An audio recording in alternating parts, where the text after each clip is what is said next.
Okay, I'm so sorry for the glitch. We had a bit of a problem with the connection, but I'm back online. So, today we are going to continue reading The Lion, the Witch, and the Wardrobe. And for those of you who missed our last reading, I'll give a quick recap of what happened. So, in the last chapter, Edmund followed Lucy into the wardrobe. A very beautiful and powerful white lady who called herself the Queen of Narnia.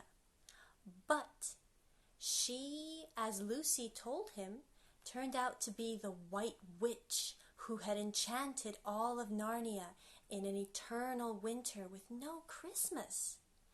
And she made Edmund promise that he would bring his brother and his two sisters to her castle in Narnia. And she promised to make Edmund a king as well. So, knowing all of this, he's keeping it a secret. Edmund promised the queen he wouldn't tell anyone that he had met her. And he and Lucy have gone back into the house. They've gone back through the wood and found the wardrobe. And they've appeared in the spare room. Now, we're going to start chapter 5, back on this side of the door. Because the game of hide-and-seek was still going on, it took Edmund and Lucy some time to find the others. But when at last they were all together, which happened in the long room where the suit of armor was, Lucy burst out. "Peter! Susan! It's all true! There is a country you can get to through the wardrobe.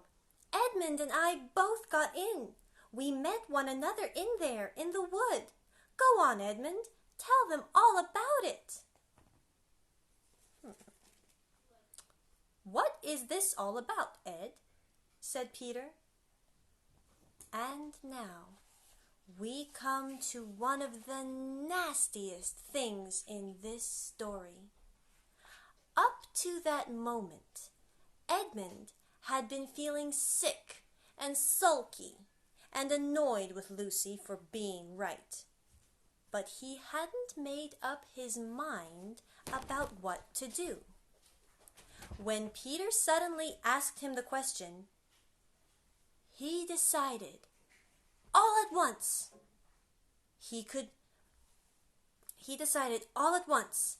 to do the meanest and most spiteful thing he could think of. He decided to let Lucy down.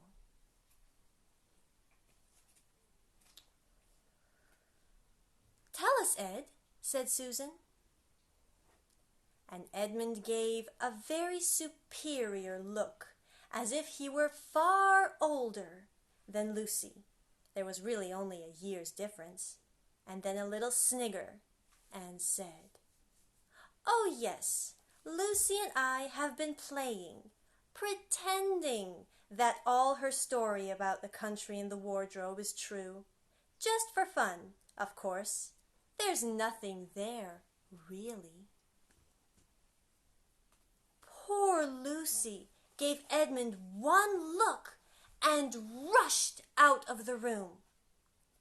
Edmund, who was becoming a nastier person every minute, thought that he had scored a great success, and went on at once to say, "There she goes again. What's the matter with her? That's the worst of young kids. They always—" "Look here," said Peter, turning on him savagely. "Shut up! You've been perfectly beastly to Lou ever since she started this nonsense about the wardrobe, and now you're playing games with her about it and setting her off again. I believe you did it simply out of spite." "But it's all nonsense," said Edmund, very taken aback. "Of course it's all nonsense," said Peter. That's just the point. Lucy was perfectly all right when we left home. But since we've been down here, she seems to be either going queer in the head or else turning into a most frightful liar. But whichever it is, what good do you think you'll do by jeering and nagging at her day and encouraging her the next? I thought, said Edmund, but he couldn't think of anything to say. You didn't think anything at all, said Peter. It's just spite. You've always liked being beastly to anyone smaller than yourself. We've seen that at school, and at school before now. Oh, do stop it, said Susan. It won't make things better having a row between you two. Let's go and find Lucy. It was not surprising that when they found Lucy, a good deal later, everyone could see that she had been crying. Nothing they could say to her made any difference. She stuck to her story and said, I don't care what you think, and I don't care what you say. You can tell the professor, or you can write to Mother, or you can do anything you like. I know I've met a fawn in there, and I wish I'd stayed there, and you're all beasts, beasts. It was an unpleasant evening. Lucy was miserable, and Edmund was beginning to feel that his plan wasn't working as well as he had expected. The two older ones were really beginning to think that Lucy was out of her mind. They stood in the passage talking about it in whispers long after she'd gone to bed. The result was the next morning they decided they really would go and tell the whole thing to the professor. He'll write to Father if he thinks there is really something wrong with Lou, said Peter. It's getting beyond us. So they went, and they knocked at the study door, and the professor said, Come in, and got up and found chairs for them and said he was quite at their disposal. Then he sat listening to them with the tips of his fingers pressed together.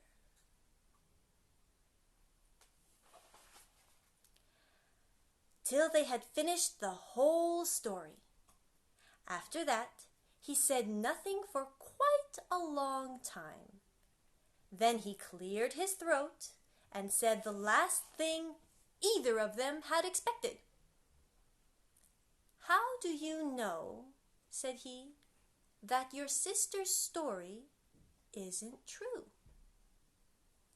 Oh, but, began Susan, and then stopped. Anyone could see from the old man's face that he was perfectly serious. Then Susan pulled herself together and said, But Edmund said they'd only been pretending. That is a point, said the professor, which certainly deserves consideration, very careful consideration. For instance, if you will excuse me for asking the question, does your experience lead you to regard your brother or your sister as the more reliable? I mean, which is the more truthful? That's just the funny thing, sir, said Peter. Up till now, I'd have said Lucy every time. And what do you think, my dear? Said the professor, turning to Susan. Well, said Susan, in general, I'd say the same as Peter. But this couldn't be true. All this about a wood and a fawn. That is more than I know, said the professor, and the charge of lying against someone whom you've always found truthful is a very serious thing indeed. We were afraid it mightn't even be lying, said Susan. We thought there might be something wrong with Lucy. Madness, you mean? Said the professor quite coolly. Oh, you can make your minds easy on that one. One has only to look at her and talk to her to see that she is not mad. But then, said Susan, and stopped. She had never dreamed that a grown-up would talk like the professor and didn't know what to think. Logic, said the professor half to himself. Why don't they teach logic in schools? There are only 3 possibilities. Either your sister is telling lies, or she is mad, or she is telling the truth. You know she doesn't tell lies, and it is obvious that she's not mad. For the moment then, and unless any further evidence turns up, we must assume that she's telling the truth. Susan looked at him very hard and was quite sure from the expression on his face that he was not making fun of them. But how could it be true, sir? Said Peter. Why do you say that? Said the professor. Well, for one thing, said Peter, if it was real, why doesn't everybody find this country every time they go to the wardrobe? I mean, there was nothing there when we looked. Even Lucy didn't pretend there was. What has that to do with it? Said the professor. Well, sir, if things are real, they're there all the time. Are they? Said the professor, and Peter did not quite know what to say. But there was no time, said Susan. Lucy had had no time to have gone anywhere, even if there was such a place. She came running after us the very moment we were out of the room. It was less than a minute, and she pretended to have been away for hours. That is the very thing that makes her story so likely to be true, said the professor. If there really is a door in this house that leads to some other world, and I should warn you that this is a very strange house, and even I know very little about it. If I say she had got into another world, I should not be at all surprised to find out that the other world has a separate time of its own, so that however long you stayed there, it would never take up any of our time. On the other hand, I don't know how many girls her age would invent that idea for themselves. If she had been pretending, she would have hidden for a reasonable time before coming out and telling the story. But do you really mean, sir, said Peter, that there could be other worlds all over the place, just round the corner? Nothing is more probable, said the professor, taking off his spectacles and beginning to polish them, while he muttered to himself, I wonder what they do teach at schools. But what are we to do? Said Susan. She felt that the conversation was beginning to get off the point. My dear young lady, said the professor, suddenly looking up with a very sharp expression at both of them. There is one plan which no one has yet suggested, and which is well worth trying. What's that? Asked Susan. We might all try minding our own business, said he. And that was the end of the conversation. After this, things were a good deal better for Lucy. Peter saw to it that Edmund stopped jeering at her, and neither she nor anyone else felt inclined to talk about the wardrobe at all. It had become a rather alarming subject, and so for a time it looked as if all the adventures were coming to an end. But that was not to be. The house of the professors, which even he knew so little about, was so old and famous that people from all over England used to come and ask permission to see over it. It was the sort of house that is mentioned in guidebooks and even in histories, and well it might be, for all manner of stories were told about it.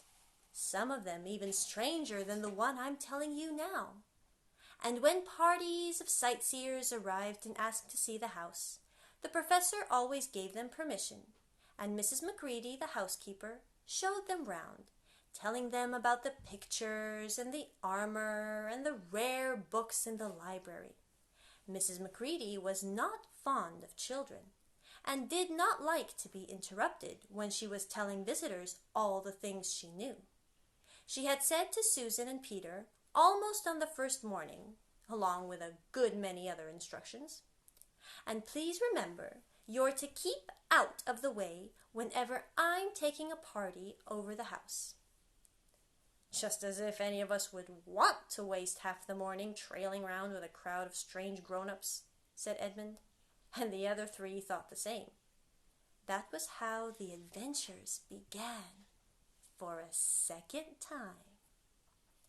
A few mornings later, Peter and Edmund were looking at the suit of armor and wondering if they could take it to bits when the two girls rushed into the room. "Look out! Here comes the Macready and a whole gang of her." "Sharp's the word," said Peter, and all four made off through the door at the far end of the room. But when they had got out into the green room and beyond it, into the library, suddenly they heard voices ahead of them and realized that Mrs. Macready must be bringing her party of sightseers up the back stairs instead of up the front stairs, as they had expected. And after that, whether it was that they lost their heads, or that Mrs. Macready was trying to catch them, or that some magic in the house had come to life and was chasing them into Narnia, they seemed to find themselves being followed everywhere, until at last Susan said, "Oh, bother these trippets! Here, let's get into the wardrobe room till they've passed. No one will follow us there." But the moment they were inside, they heard voices in the passage, and then someone fumbling at the door, and then they saw the handle turning. "Quick!" said Peter. "There's nowhere else," and flung open the wardrobe. All four of them bundled inside it and sat there, panting in the dark. Peter held the door closed, but did not shut it, of course. He remembered, as every sensible person does, that you should never, never shut yourself up in a wardrobe. So now they're all in the wardrobe. Do you think they're going to get into Narnia? Well, we're going to read the next chapter tomorrow to find out. Goodbye.